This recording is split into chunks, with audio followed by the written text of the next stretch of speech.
Recorded in Chicago, Illinois, with your hosts, Ken, Matt, Neal, and Jeff. This is Triviality.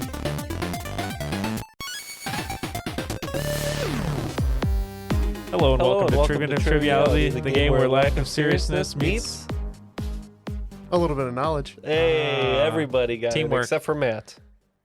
Hi, welcome to Trivia. Oh, sorry. Matt was on a little bit of lag there. A little lag on the huge amount of stream. lag. Yeah. Well, welcome to the show. We're here in the studio. This is our third episode without Matt in the studio. We're just gonna keep saying it until we beat that dead horse. I think we It's beat done. the dead horse last time he moved. Dead. The horse is already in the bed of a mafioso, so it's been It's just that going to be dead. important to mark when it's been more episodes of me not in the studio than me in the studio, and I think we're getting close because there's like 2 years. I would have to think. Yeah. I think so. And Ken, you came up with a great idea today, which we'll probably be formulating right after we record this, and which means by the time this comes out, it'll probably be done, which is ranking the episode title names. Yeah.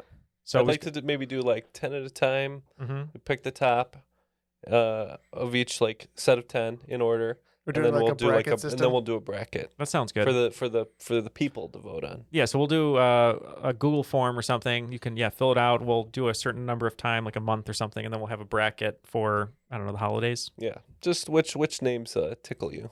That sounds good. And Literally. you know which episode really tickled me? Episode 134, The Sting. The Sting. It was one of our. Personally, that's an episode I would just like to stay inside. Just stay inside that episode. Just stay in there. Don't leave the episode. Well, there's no Matt in that episode, but we have Matt here today because the reason we want to stay in that episode forever, we loved it so much because our friend Brydon Coverdale was on that episode. You may know him from The Chase Australia, known as the Shark. But he's not only here as a listener of Triviality, a Patreon supporter, which we appreciate, but he's got a brand new book out called The Quizmasters, Inside the World of Trivia, Obsession, and $1 Million Prizes. Our friend Brydon, how are you? Yeah, thanks for having me again. Three years it's been since I was on the show. Unbelievable. It doesn't feel that long. Yeah, nothing happened in between, so. Yeah, right. Nothing happened in between, except time. For pretty much everything that could possibly have happened. And you said your new kid was born around the time that you did the original episode, so you always have that as a timestamp. Yeah, that's right. It was I had 2 kids at the time, and the third was on the way, not literally, but very close to it. So I can remember exactly when it was that we recorded that. And what was it like having the 2 best days of your life right next to each other? Well, I don't know. It might get usurped by today. Let's see. Let's just wait. All right, that's what I like to hear. Yeah, that's a great way to go about it. So for people who don't know you, I know I said a couple of things up at the top, and we're super excited about your book. We have it on its way to the studio to live here with us so we can look at your mug every day, every time we record. But tell people a little bit more about you and what the book's about. Yeah, so I'm from Melbourne in Australia. I'm sort of a quiz and trivia nut from way back. I went on a lot of shows as a contestant in my youth, and then the last 7 years it's been one of the chasers on the Chase Australia. I can't believe that's been going for 7 years. So I've now got a book out just in the last few months called The Quizmasters, which is it sort of tells part of my story about all the different shows I've been on, the wins, the losses, the behind the scenes stuff on game shows, and a lot of the same sort of shows that you have in the US, like Weakest Link, Millionaire, Wheel of Fortune, all those sorts of shows. But it's also, a lot of your listeners might have read Ken Jennings wrote a book called Brainiac some years ago, in which he sort of went around and interviewed different people in different parts of trivia. So it's similar in that sense as well. I interview a lot of either people who have won big or lost big, or there's a chapter about pub trivia, a chapter about Trivial Pursuit and how that came to be. So just covers all sorts of parts of trivia, and there's lots of like little footnoted facts and quirky facts and questions that you can play along with as you go. So yeah, I hope people enjoy it. I think it'll be up your listeners' alley. Yeah, it sounds awesome. And your nickname on the show is the Shark. So what kind of shark would you be? Is the question? What are we looking at here? Well, I'm tempted to say hammerhead, but I don't know what that says about me. That sounds good. I like that. Yeah, no, I like that choice. I That's like the the choice idea. that a 7-year-old would make. I was always thinking hammerhead when I was a child. Yeah. Well, I mean, it's nice to keep that how many childlike animals, sense of wonder, right? Yeah. How many animals have a head shaped like a hammer? It's pretty unique. Yeah. Well, you're the shark, so me and Neal teaming up today. We're going to be the minnows because we're not looking hopeful here. Right? That's right. That's right. And our competitors, Jeff and Matt, are going to be what? The Jets. The Jets, because that makes sense. All right. So, any preference on the rules read? Oh, look, I'd like a bit of Gilbert Gottfried if you've got him. Got Gilbert, two episodes in a row, right? 2 in a row, yeah. Nice. All right, let's bring it back Classics. to Gil. Triviality podcast is 2 rounds of 20 questions worth 10 points apiece. At halftime, there's a special swing round by this week's host.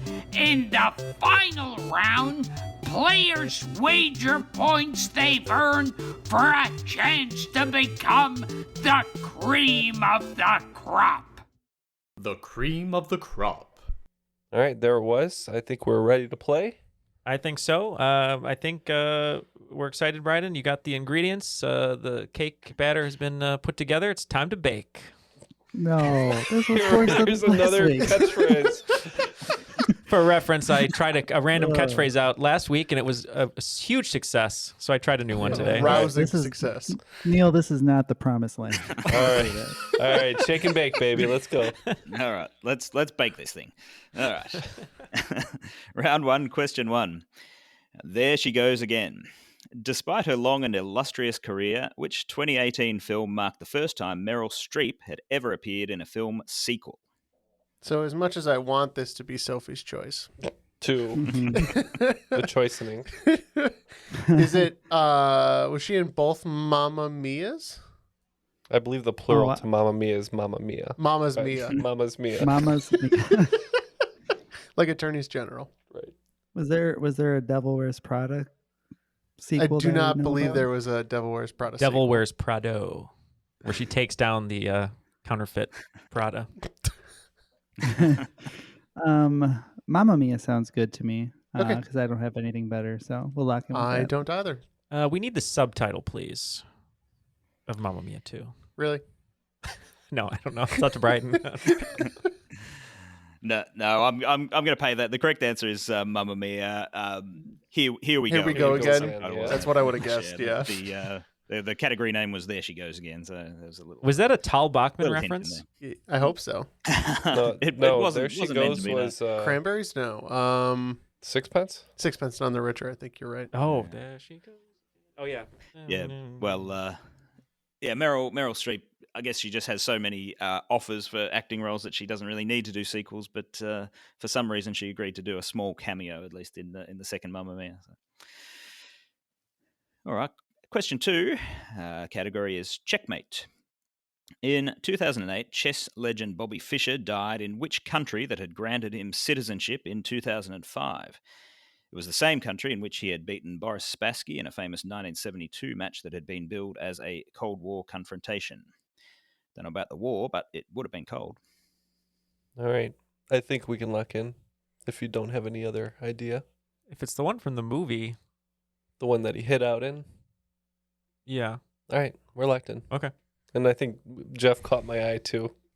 All right, Matt. So I believe I actually had a gander through a very small town in which he spent much of his time later in life in Iceland, and I believe he may have died there as well. So that's what I'd like to go with, if you're okay with that. Well, I have nothing better. I have never been to Iceland or wherever this was, so I'll take your word for it. Okay, we are going to venture a guess and say Iceland. Yep. We're saying Eastland as well. Yes, it is Iceland. He was an Icelandic citizen by the end of his life after sort of being persona non grata in the US later in life. But yes, Iceland is the correct answer. Nice. And like all Fisher clan, he's buried in the Phallus Museum. Yes, correct. I hope to die in Iceland one day. Like next year. It's relatively easy. Apparently, tourists Go too close to the waterfall. I think more tourists accidentally die than there are murders in that country. Fall into the fissure. If any Icelandic... Well, I went to Iceland more than 10 years ago, I think it was, and one of the things that I remember was that there was a pub that had a funeral parlor attached to it. It was essentially a joint business. It was like pub/funeral parlor. So, well, yeah, you're talking about, it's easy to die in Iceland. I guess they're set up for it. We have some listeners to live and die in Reykjavik. That's a good movie. I think we have some listeners in Iceland, so maybe you go there and one of them will do you the favor of taking you out. Yeah, put you down. Absolutely. Yeah, reach out to us. trivialitypodcast@gmail.com. For a certain Patreon level, you can put Ken down. push Ken into self-loss. That's fine. All right, question number 3. Category is a worn-out recording. One-hit wonder Rupert Holmes had a 1979 hit with what song about a man who, while lying in bed with his partner, hatches a plan to cheat on her by advertising in the personal ads of a newspaper. Unbeknownst to him, his partner is also looking for a way out of the relationship and answers the ad, leading to a blind date between two people who are already in a relationship together. What is the title of this one-hit wonder? And I'll accept either the title or the bracketed subtitle that it's known by. This is the Pina Colada song, right? Absolutely, it is the Pina Colada song, which is the parentheses part that Ken doesn't want to accept. I can't remember what it's actually called, but you are definitely correct. That's it's fine. the Pina Colada song. We can accept that. It's fine. Brydon said we're accepting it, so.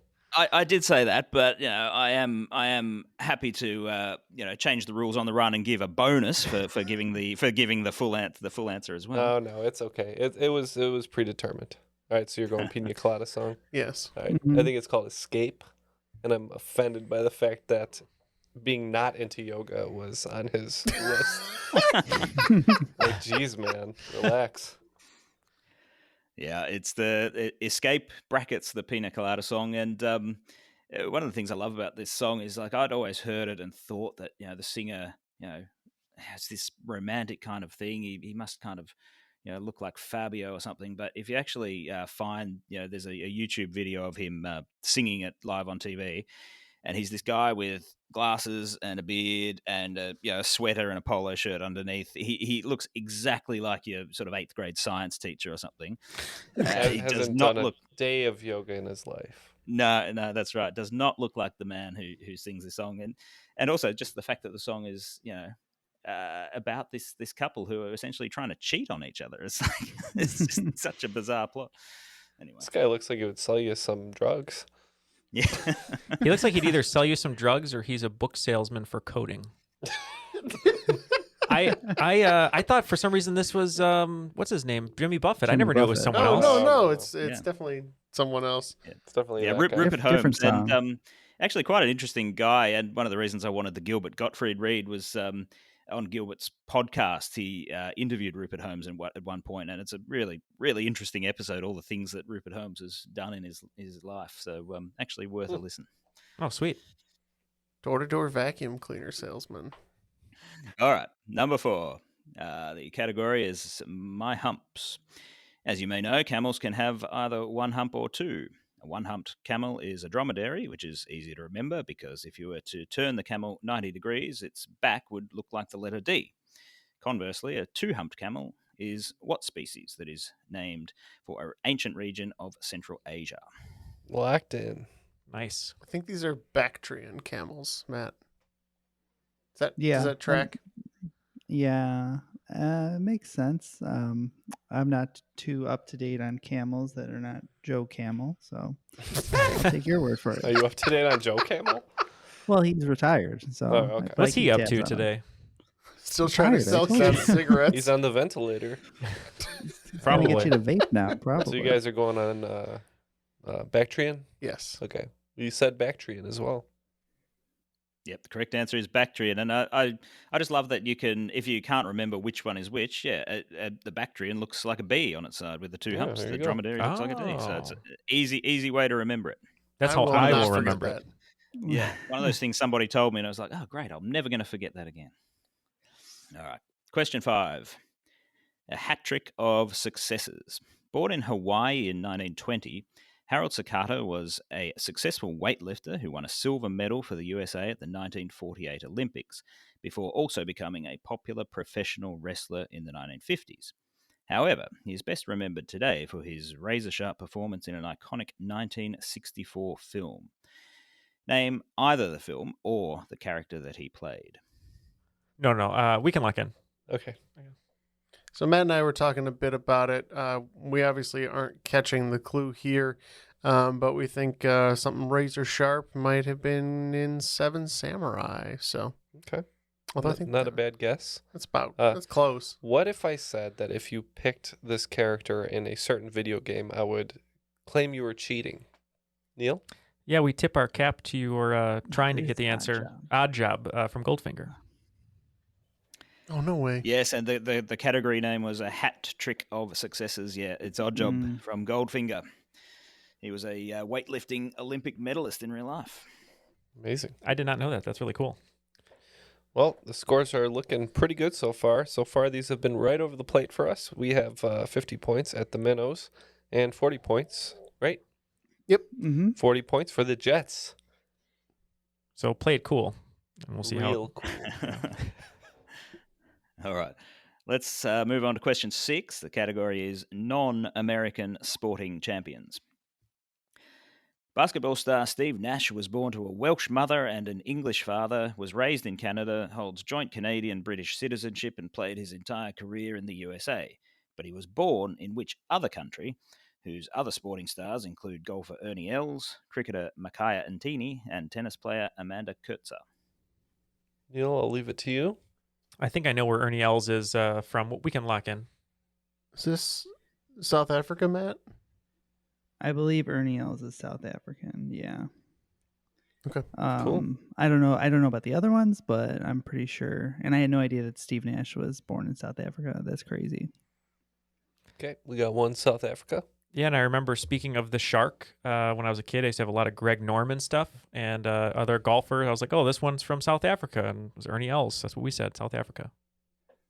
Yeah, the correct answer is South Africa. I didn't know whether that would be a well-known fact that Steve Nash was born in South Africa, but he was born in Johannesburg. Yeah. Wow. It was not. We both got it on the merit of one of the hints, I guess. Well, I'm glad I threw in a few hints anyway. Then. What a world traveler that never traveled on the court. Yeah. All right. Question number 7. One thing John Lennon couldn't do. Ringo Starr was not necessarily the most visionary member of the Beatles, but in 1991 he was the first member of the group to do what? The remaining living Beatles, Paul and George, would both go on to do this over the following decade. Well, Ringo, this is 91. I think that's around the time of Thomas, right? Would this be maybe like win a daytime Emmy or be nominated or be on a kid show? George didn't have too much time after that, only a few years. Because I think he passed in like 94. I don't know if that helps you at all, but Well, he said George and Paul would do it later. Is that what he said? yeah. Within the So decade. this could be Ringo was on The Simpsons and Paul and George were later on The Simpsons. And I think that might be the answer. And I'm wearing a Simpsons shirt. I like wanna it. Go for I like so it. I think it's appear on The Simpsons. I'm good with that. That's not a bad guess. I'm thinking it's be inducted into the Rock and Roll Hall of Fame ×2. Interesting couple of answers there, and the correct answer is appear on The Simpsons. What? Great poll. Ringo was Yeah, the first. Marge would first draw pictures of him and would Yeah. send it to him, and that was when he was on it. Yeah, she wrote him letters in like the 60s, and then he finally got around to answering them like 2 decades later. Yeah, That's great. I hung it on me wall. I wonder, that's right. has Ringo been inducted twice? I I wonder. think so. For He might the have Friends been just band? in recent years, perhaps, but I would imagine. It's just interesting because back in those early Simpsons days, you had a lot of celebrities not wanting to put their name to the show, but Ringo was like, "Yep, no, I'll do it. I'm looking for work." Mm-hmm. All right, question 8. It's all in the name. In 2018, who became the first Australian driver to win the Indianapolis 500 race? He shares his full name, that is, first name and surname, with a trait that he would have needed in order to win the race. One of Merriam-Webster's definitions of this particular trait is a strong determination that allows one to do something difficult. Jeff, you're into the cars a little bit, right? I'll lock in a guess if you don't think you've got it. This is kind of a joke, but I think it works. So if he's Australian, that would be the thing that's surprising to me because the rest of it does fit. Oh, that's funny. Yeah, so my thinking was the movie Rush, which is pretty underrated, but I remember Chris Hemsworth is Australian, but he was playing a Brit. And I was thinking who that guy was, but he's a Brit. He's not Australian. So I like your answer. Yeah, just based on the definition, I think the guy's name has to be Will Power. Oh, you snakes. Yeah, Will Power is in fact a racing You think driver. I'm not going to get a wordplay? And that's what we guessed. Will Power. Yes, Will Power is correct, and he is Australian, first Australian to win the Indianapolis 500. All right, question 9, American geography. What is the only one of New York City's 5 boroughs that is located predominantly on the U.S. mainland? It was a Neal question. I'm pointing to the first base umpire here. We can lock in. Predominantly on the U.S. mainland. So Is that where Famous Original Sales is? I don't know. But I know, so Staten Island is an island, so I would imagine not on the mainland. Probably, yeah. Manhattan is an island, right? I was thinking Brooklyn. I was too, but because there's a bridge. Because Maybe it's a bridge out of there. Yeah, it could be the bridge to Manhattan from there, because Queens and the Bronx are both on Staten Island, right? So I think you're right with Brooklyn. Yep. Let's go Brooklyn. Brooklyn is the biggest, but I believe you'd have to take the 6 train like J-Lo to the Bronx. Yeah, the correct answer is the Bronx, because Brooklyn and Queens are both on Long Island. Oh, I had it backwards. Yeah. But the Good interesting display thing of about knowledge, this, I just there's another just fact that I like here, which is why I included the question. I had to say predominantly on the US mainland because there's a tiny part of Manhattan that's also on the mainland. It's called Marble Hill. And I just really like this fact. It was originally essentially the northern tip of Manhattan Island until they built the Harlem Ship Canal through, which cut it off from Manhattan Island. And then what they did was they filled in the river that was to the north of it, which actually joined it up to the mainland. So there's this little section that was originally part of Manhattan Island, then it became an island of its own, and then it got joined to the mainland, and it's still part of Manhattan officially. Not such a simple tale, as it turns out. All right, let's get the last question of round 1. The category is 3 people who have never been in my kitchen. What is the specific connection between the 39th President of the USA, the man who assassinated Martin Luther King, and the legendary American actor who played Hoke the chauffeur in the 2013 Australian theatre tour of Driving Miss Daisy? Okay, me and Neal put our heads together and we're locked in. So the 39th president of the U.S. is Jimmy Carter. Mm-hmm. MLK's assassin was James Earl Ray.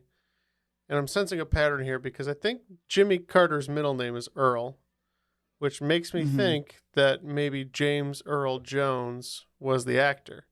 So maybe these are all James Earls. Yeah, that makes sense to me. All that works, and we can lock in with that.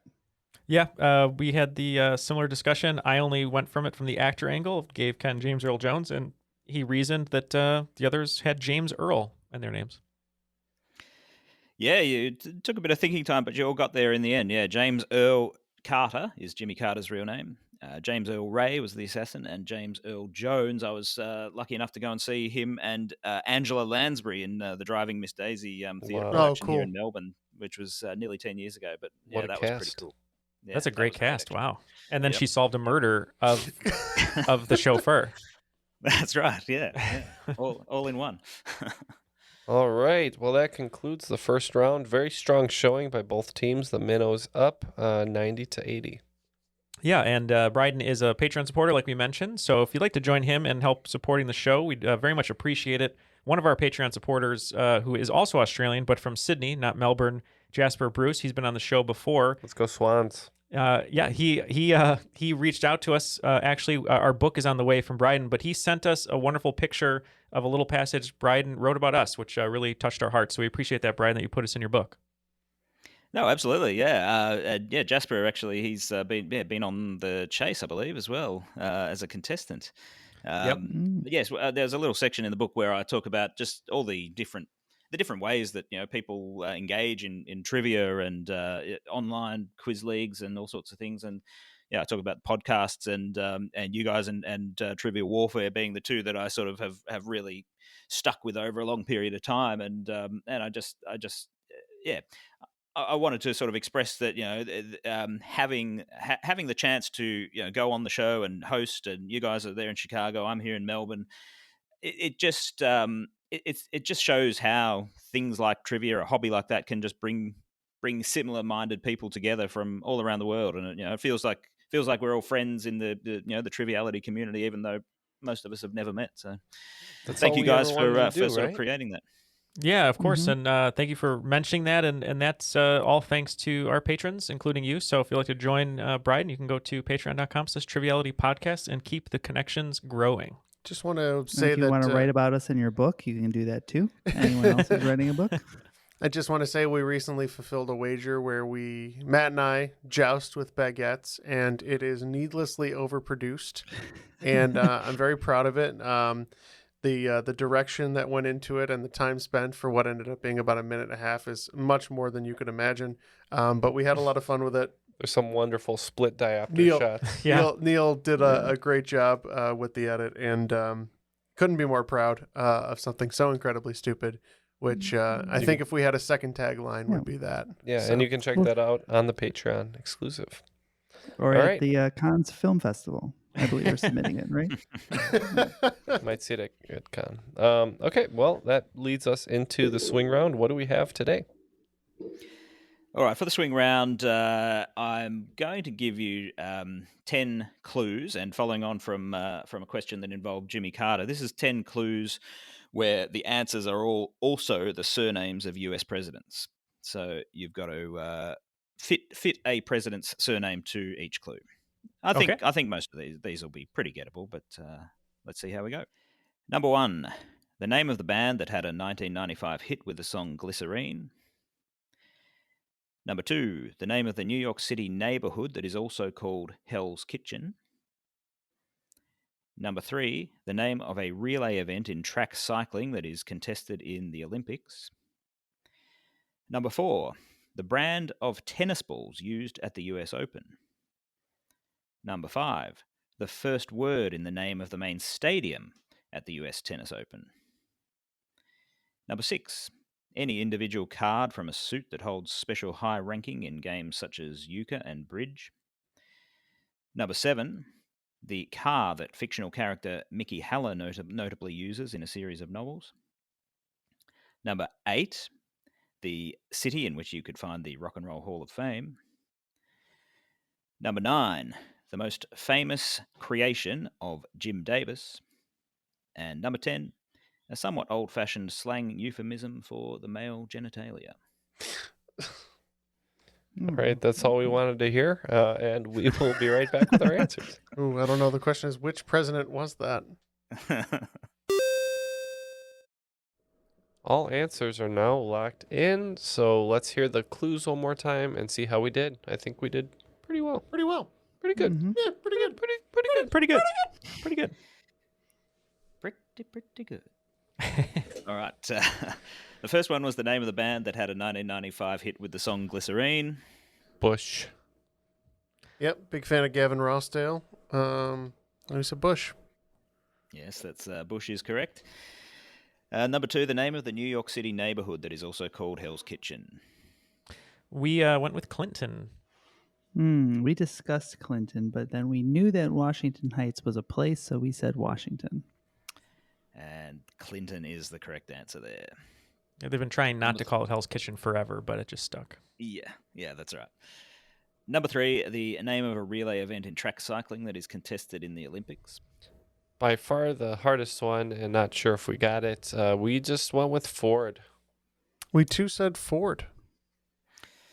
Interesting that you're both gone with the same answer. It is not the correct answer. The correct answer is the cycle race is called the Madison. Okay. And I believe it's called that because it was first contested at Madison Square Gardens. Oh, okay. Number 4, the brand of tennis balls used at the US Open. Wilson. Yep, we assume this is probably Wilson's. Yes, it is Wilson's, and the first word in the name of the main stadium for the US Open. I think it's Arthur Ashe Stadium, so we said Arthur. Yeah, we agree. It is Arthur Ashe Stadium, so we said Chester A. Arthur. Yes, Arthur is correct. Any individual card from a suit that holds special high ranking in games like euchre and bridge. Trump. Yeah, I was writing questions about euchre because I can never remember how to actually play the game, but I know that trump cards are very important in them. They are indeed, yes. Trump is correct. The car that fictional character Mickey Haller notably uses in a series of novels. It's a Lincoln. It's the Michael Connelly Extended Universe. We figured since Neal seemed very enthusiastic about the question, it had to be a Lincoln. Yes, it's the Lincoln Lawyer series, and I knew that Neal was into that series, and so am I. I think they're just wonderful books, really. They're just so readable. The city in which you'd find the Rock and Roll Hall of Fame. Cleveland. Mm-hmm. Drew Carey would claim that it rocks. We said Cleveland. Thank you, Matt. That is the exact flavor text I would have added. The most famous creation of Jim Davis. Went with Garfield. You would know. Hater of Mondays. Yeah, we said Garfield. Yep, absolutely. Garfield is correct. And a somewhat old-fashioned slang euphemism for male genitalia. I was hoping that there might be some other options that could sound interesting here, but I think it was one that you good choice. Nailed down pretty easily. It was a good choice. Johnson. Mm-hmm. Yeah, we weren't really sure on this one, so we just went with the Lucky Johnson. Yes, correct. Very well done. So the Madison, the one that tripped you up. It was the only one that got both of us. So yeah. How many did you get? 40? Yeah, so our team got 40 points, 8 correct in that round, bringing our score to 120 points. And I believe you guys added 45 to extend your lead to 135. Correct. Excellent. Let's proceed. All right, round 2. This looks good on your resume. Nicola Heaton is the current holder, and Mohammed Sagir, Penny Griggs, and Brian Grocock are other recent holders of what official position in the UK? This is a position that has existed since the 15th century and is well known throughout the world, although the current job description, promoting the city as a destination for visitors, for short breaks, conferences, business, and shopping, does seem to have been watered down somewhat. Matt, I think I've got a good answer if you won't trust me on this. I trust you. Okay. Maybe? I just wrote the watered down clue on my paper, and then Neal finished the alley-oop, and he wrote down Beefeater. Oh, Beefeater is a great answer. I think that these were all the Right Honourable Lord Mayor of the City of London at one point. Both good guesses, and unfortunately you went searching for a clue where I hadn't actually intended to put one in. I'm sorry about that. This position is Sheriff of Nottingham. Question 2, character connections. Vera Peterson, Stan Walker, and Bob Sacamano. What is the most notable characteristic shared by these sitcom characters? I think we can lock in. All right, these fellas locked in right away. I think Bob Sacamano is from Seinfeld, right? Yeah, I'm trying to remember.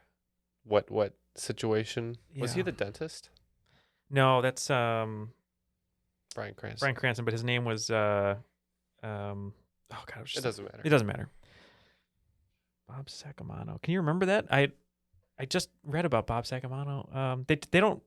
He's not on the show. I don't think they just talk about him. Mm-hmm. My friend Bob's. Oh, it's Kramer. Kramer talks about him. my friend Bob Sacamano or whatever, he says, I bet they don't appear. They don't appear. They're only talked about. That's my guess. All right. Dr. Tim Watley, for the record. Tim Watley. Yeah, antidentite. Or no, Jerry's antidentite. Right. Mm-hmm. Yeah, I think Vera is Norm's wife, who's never on the show. I think you could probably throw Maris into this from Frasier, but these are characters that were mentioned but never seen on the show. Yeah, that's right. Unseen characters, essentially, for all intents and purposes, never seen. I think Vera Peterson in Cheers, you do see her sort of without seeing her face at some point, but you certainly never see their faces. So she's Norm's wife, who is always complaining about. Bob Sacamano is Kramer's friend, who is always up to some sort of scheme, but you never see him. And Stan Walker in Will and Grace, he is Karen's husband, who is never seen as well. So well done, got there. Question 3: the former Soviet Union. There are currently 15 independent countries that were previously part of the Soviet Union. The two most populous are Russia and Ukraine, but which country is third on the list with approximately 35 million people? This nation also pops up in trivia due to being one of only 2 countries in the world that is double landlocked. Oh, Jeff's got this one locked in. Poor Jeff. Yeah, we're good. Was it the double landlocked? Was it Kazakhstan? Oh, that sounds familiar. Or Uzbekistan? No, I think Kazakhstan, because the population's huge. We're going to go with Kazakhstan. Sound good? Yeah, that sounds good with me. Very nice. Ken, you should have stuck with your original guess. We're going to Uzbekistan. Yes, it is Uzbekistan. It's actually surprisingly high population. I thought Kazakhstan would be much higher, but Uzbekistan is third after Russia and Ukraine. You said 35 million? Yeah. Wow. That's a lot of people. Kazakhstan single landlocked? Yes. Okay. I still don't Jeff, understand landlocked when you all talk about it, but I just nod like I do. Okay. I'll explain it to you after this. At bedtime, please. When I tuck you Jeff, in. can you remember the other country in the world that's double landlocked? Liechtenstein. Correct. Oh, you have to pay for that, Jeff. No bonus points. To pay for it. Question 4. The category is footwear. Advertising executive Henry Nelson McKinney is often credited with coming up with what name in 1917 for a particular type of shoe? Grandpa Simpson could tell you what this term is and why. Where's the Simpsons thing coming in here? Abe Simpson, what does he know? He knows a lot. Yeah, because he had a tie an onion on his belt because it was the style of the time. I don't know if this has anything to do with onions. Probably not. Maybe it's like sneaker.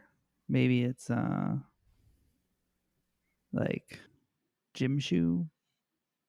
So I don't think we have anything on the Abe Simpson thing, which is unfortunate. But what about Gym shoe? Sneaker or gym shoe? Maybe he said that these shoes are to be used in the gym. There's more indoor gyms at the time, possibly. Yeah, gymnasiums were a thing that were starting to come around then. Yeah, people were really into that. I buy it. Yeah, let's go gym shoe. As the listeners know, I know nothing about The Simpsons, but I was trying to think of shoes that were very, very old. And thankfully, Brydon had a clue in the question. Like all of his questions today have been great. And he said coining. And I said, what about a penny loafer? So that's what we locked in with. Well, unfortunately, no points here. That was a very good, very good answer. But there's a Simpsons episode where there's a cat burglar named Malloy, and Grandpa Simpson works out who it is because he wears sneakers for sneaking.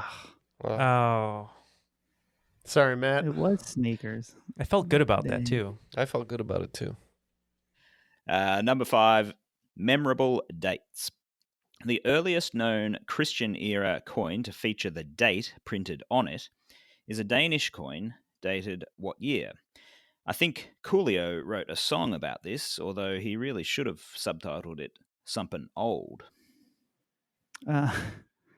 Based on the Coolio clue, I think I know it. Okay. I'm going to trust you.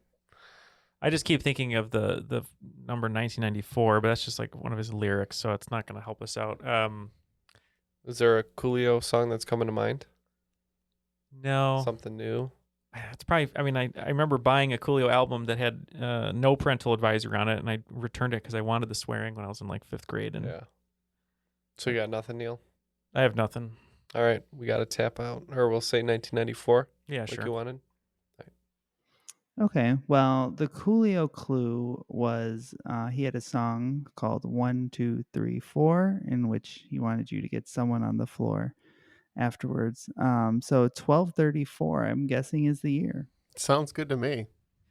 Yes, Matt picked up on the clue very nicely. The year is 1, 2, 3, 4, 1234. It happens to be the first year that a coin has the year dated on it, which I thought was pretty cool.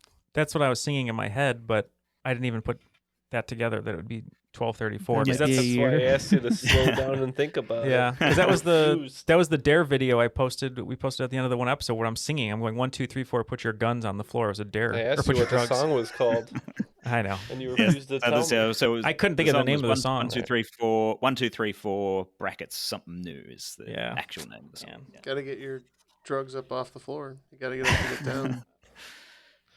All right. So it looks Don't like- get question up number- or get down, right? Oh, sorry. Yeah. Score update. Yep. It looks like Team the Jets picking up 30 points there, bringing their total to 150. And this has not been a good first half of a second round for us. We only picked up 10 points, and now there's a lead change because we're only at 145. All right. Question 6. Your category is mysterious characters. One of the most famous characters in 20th century literature. Which character, featured in 33 novels and more than 50 short stories, was described by his author and creator as a detestable, bombastic, tiresome, egocentric little creep, and when killed off by the author in 1975, became the first fictional character to be the subject of a front-page obituary in the New York Times? We are locked in. Poirot. Oh, yeah, that sounds right. Well, I was thinking it wasn't Sherlock because No. I think Conan Doyle would have passed long before 75 to write him off. Mhm. But I don't know I can't about think of anybody Agatha else. Christie. Yeah. Do you want to just go Yeah, with Poirot? Yes, let's go with that. And plus, Neal locked in right away. I'm a big fan.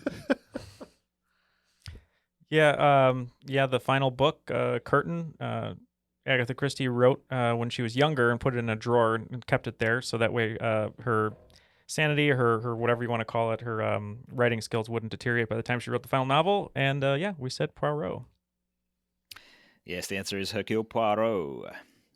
He dies in subject the was- last one? Yeah. I mean, look, crazy. spoiler alert, but it is. He has it was one written final nearly 40 case. years ago. Yeah. His own. His own, yeah. Actually, I haven't read that one. I'm saving it to be the last solved one. the case as a ghost? Yeah, he's so good. He's so good that he solves it anyway. Yeah. I'm, Yeah, I mean, he was I'm saving there, it. So. Hercule Poirot's hardest case yet. His own. Sounds like a CBS miniseries. Mhm. Certainly does. Mon ami, je suis désolé. Question 7. Really, really, really old people. The oldest person ever with officially recognized birth documents was French woman Jeanne Calment, who died in 1997 at what age? And I'll give you 1 year either way. I feel like we were discussing it. And I think it's like around that. Yeah. All right. We'll lock in. Matt, I believe she was 121, approaching 122, somewhere in that Yeah, range. and this one was semi-disputed as well, right? Where there's some questions Yeah, I about she kinda was remember using there her was- mom's birth certificate. Or Yeah, I something like remember. I that. think I brought that up on a previous episode where it was potentially contentious, but I don't think it's ever been disputed. We accused you of potentially slandering her for no reason, I believe. Well, I think my favorite story is she claimed to have met Van Gogh and said he was like a horrid man or something like that. But yeah, we're gonna guess 121. We said 120. Well, I gave you 1 year either way. The answer is 122. So 121 will score you a point because I'm generous. 120 doesn't quite get you there, sorry. Couldn't remember if she was approaching or had passed 122. This is not good, Tough Neal. round. We were so This close. is not good. We dominated through the whole game, and this is not good. I know we're like Poirot here on We're our last falling breath. off. That's all right. He always brings it together in the end, doesn't he? So, you know. He does. That's true. It was high cholesterol. He does love his sweets. So Question 8. Famous families. In 1965, American diplomat Henry Richardson Labouisse Jr. accepted the Nobel Peace Prize on behalf of UNICEF, of which he was the director. But Nobel Prizes were nothing new to his family. His late sister-in-law had already won a Nobel Prize.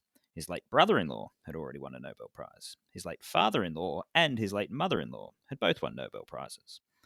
Into which famous family had he married? Oh, I know this one. Excellent. We shall lock in. Locked in. The Clooneys? I'm more interested in knowing who the black sheep of the family was who did not win a Nobel Prize and they just were just a normal person. Ha ha, Tom. Yeah, Get your together. thanks for teaching kids in high school, Tom. This is a bad. I mean, I'm not good with science, but didn't the Curries? Wasn't a husband and a wife both won a Nobel Prize? They did, yeah. I don't know if any other family members of them had. We could say that. That's not a horrible idea. Okay, Because Believe it knocks out 2 at least. right. That's why I was trying to think of a multiple here. I believe her daughter did win as well. All right, we'll say Currie. Her daughter won and joked that there were 5 winners in the family. It's the Curries. It is the Curies. Yes, that's right. So Pierre and Marie Curie won early in the 20th century. Their daughter, Irene, and her husband, Frederick, they won together for chemistry. And then Henry accepted for UNICEF. And who was the black sheep? Well, it was his wife, Eve Curie, who was the other daughter who didn't win a Nobel Prize. You know, I mean, That is a Oscar bait waiting to be written. The other daughter, Eve Curie. Yeah, that's right. I think she had the satisfaction though about living them all, if I'm remembering correctly. So, Well, there you go. At She's at cursed least their there's name and that. threw out their Nobel Peace Prize. So Or the movie's Nobel just Prizes. called Eve. Eve. Dawn of That's right. Currie. Not so noble now, Daddy. Nobel. Not so. Not so Nobel now.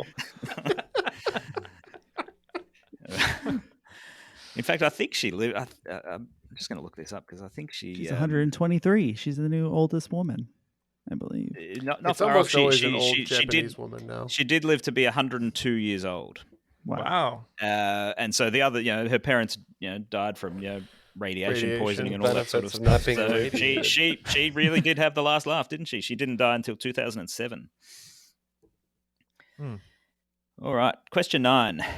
Twice the twain did meet. In 1909, correctly predicting his impending death, Mark Twain wrote, "I came in with blank in 1835. It is coming again next year, and I expect to go out with it. It will be the greatest disappointment of my life if I don't go out with blank. The Almighty has said, no doubt, now here are these 2 unaccountable freaks. They came in together. They must go out together." What fills the blank? Matt, I know this. We can lock in.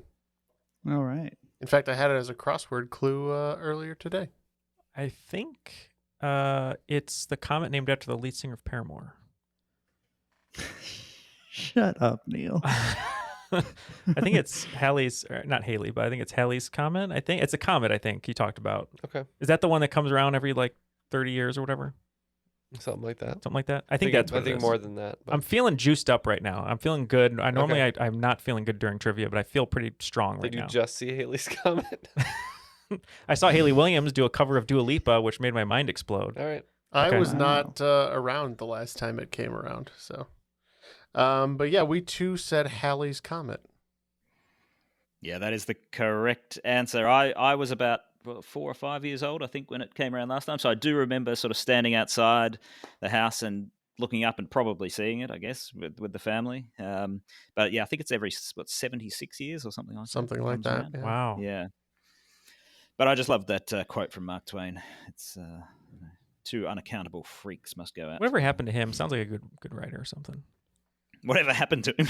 He died. He died in 1910. Question number 10. Confusing terminology. What part of the human body shares its name with sailors' terminology for the toilet on a ship? It's also a part of your body from which you might be likely to pull this answer. I mean, the sailor's toilet is the privy, right? The privy? I think you're privy to that answer. Maybe. You would pull an answer out of your privy? I mean, I've never heard that as a body part, but Or your privy? It's not, well, we know it's not poop deck. It's not, there's no ass end of a ship, right? Swat. That's not a term, ass end of a no, ship. no, not the ass end. No, pull the ass end around. I believe it's the stern. You don't have to say it so meanly. So sternly. So sternly. Yeah, we'll say the privy. Privy. Matt, I just think this is the head.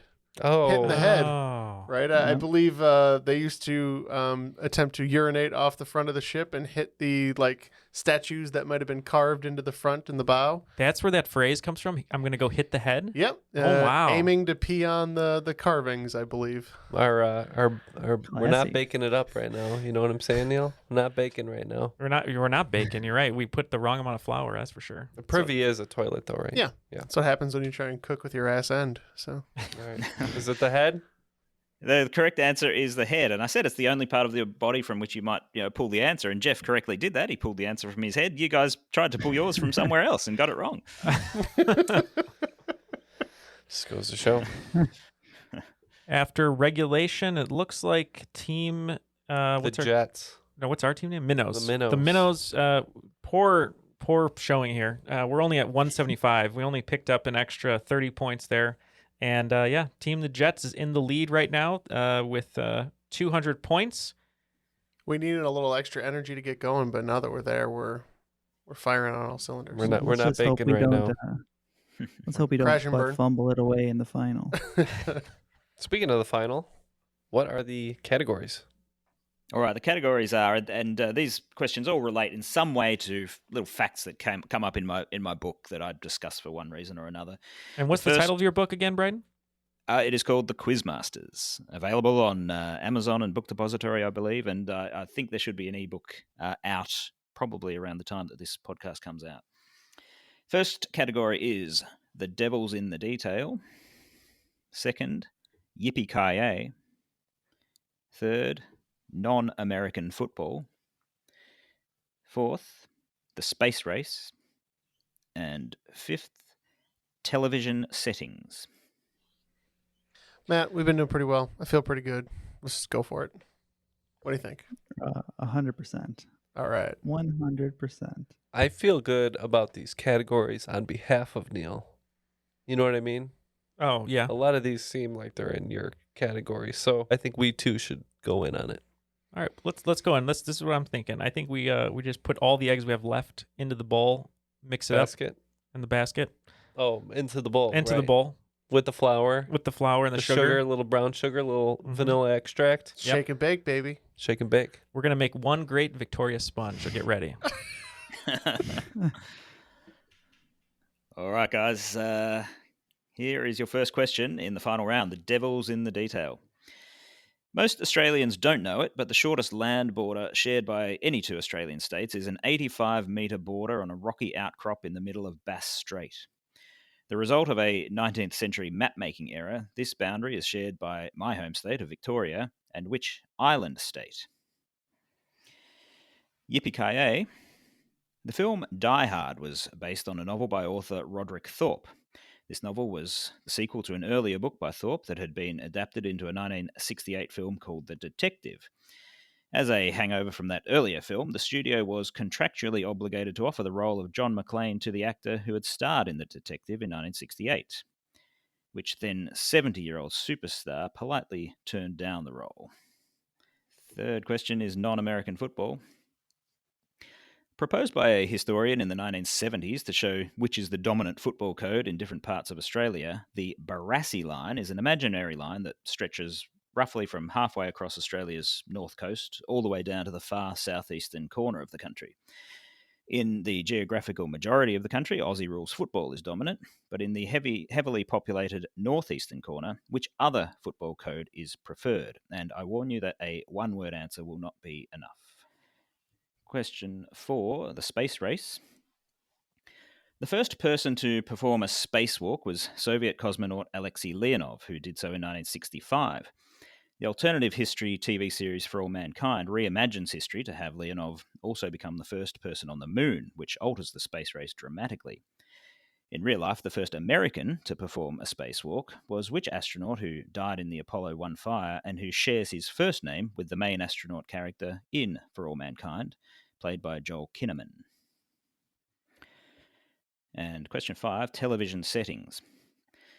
One of the most memorable moments in the early days of Who Wants to Be a Millionaire in Australia was when the network brought in Richard Hatch for a celebrity special, only to have him bomb out at the $500 level when he was asked what was 11 times 12 and locked in 123. It was quite a come down for Richard Hatch, who just a few months earlier had won $1 million on the first season of Survivor, which was filmed in what country? All right, we have the questions, and we will be back with our best answers. Welcome back. That tone means that the answers are in, and we will see how this goes. It is anybody's game. And just for the record, both teams have wagered 30s on all questions. Yeah, teams have done pretty well today, so I'm not surprised by that. The first question, the devil's in the detail. The shortest land border in Australia, an 85-metre border in Bass Strait shared by Victoria and what island state? The category is devil in the details, so we got to go with Tasmania. Well, we didn't even get that clue, but we know it's an island state, so we said Tasmania. And yes, Tasmania is the correct answer. Question 2 was Yippee-Ki-Yay, the 70-year-old superstar who politely turned down the role of John McClane in Die Hard. This is some classic trivia here. We said Frank Sinatra. And we also said Old Blue Eyes, Frank Sinatra. Yeah, Frank Sinatra is correct. It would have been a very different movie, but I'd still have watched it if Frank Sinatra was John McClane. Still walking over glass. Yippee-ki-yay. Question 3, non-American football. Looking for the two-word name of the football code that is dominant in the northeast of Australia. So I couldn't remember if it's rugby union or rugby league. I know we spoke of Jasper earlier. He talked about covering this. I kind of said go with your gut. Union to me sounds like it's English, so we said rugby league. Yeah, we were pretty sure that rugby union is the popular sport in New Zealand, so we went with rugby league. Yeah, rugby union, very big in New Zealand. Less big in Australia. Rugby league is the correct answer. There's some slight differences, 13 players versus 15, a little bit of, differences in the scoring, but to a lot of outsiders, it would look like much the same sport. Question 4, the space race. We're looking for the first American to perform a spacewalk who died in the Apollo 1 fire and who shares his first name with the main astronaut character in For All Mankind. Well, this question might be the crux of the game. I've seen a couple movies about the space race, like First Man and The Right Stuff, and there's an explosion in it. I pulled the first name Gus, but I couldn't quite pull the last name except for the last name White. So we answered White. And we did go with Gus Grissom, not knowing if that was the correct answer. Very, very interesting.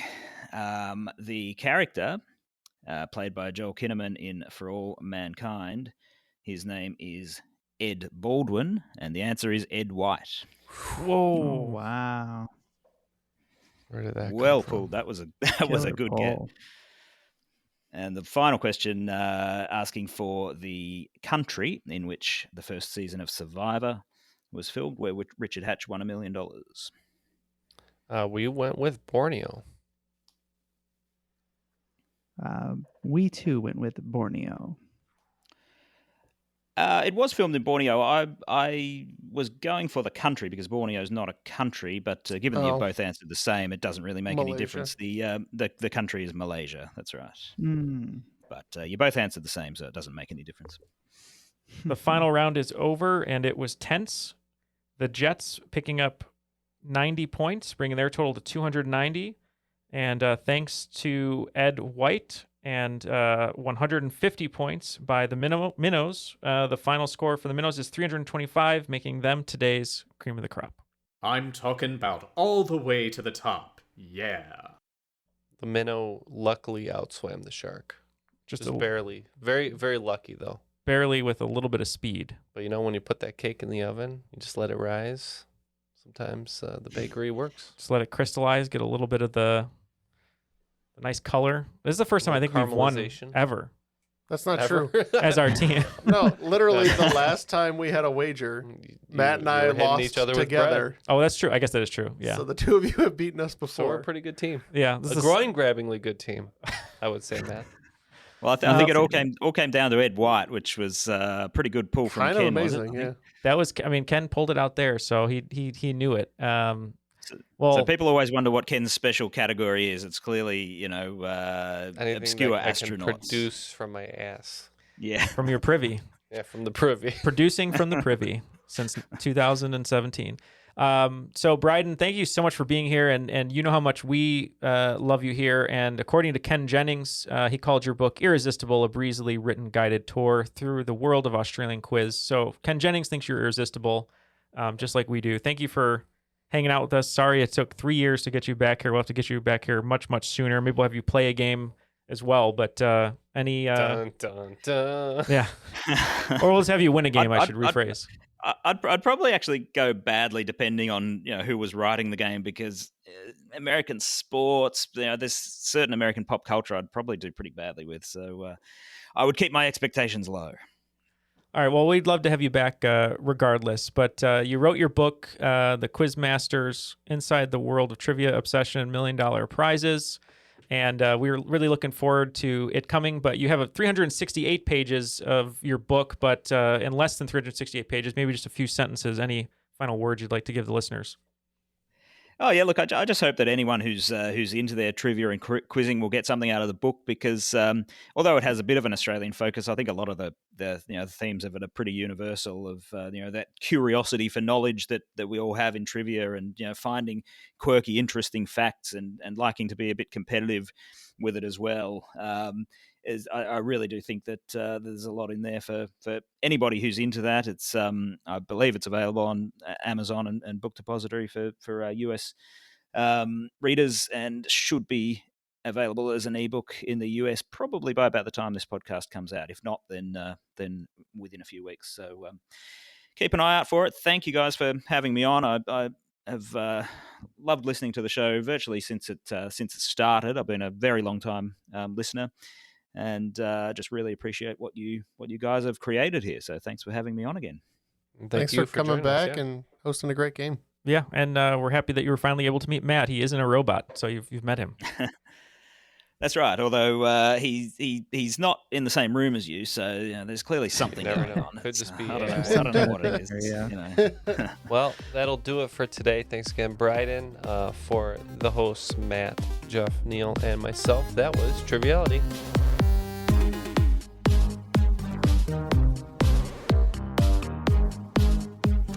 What's Alan Rickman's line from? Kill you with a spoon. Yeah. Oh, I can't remember what it is. Something with the spoon. I don't believe that is in Nicola Heaton's current job description. It's cut your out with the spoon or something like that. Yeah.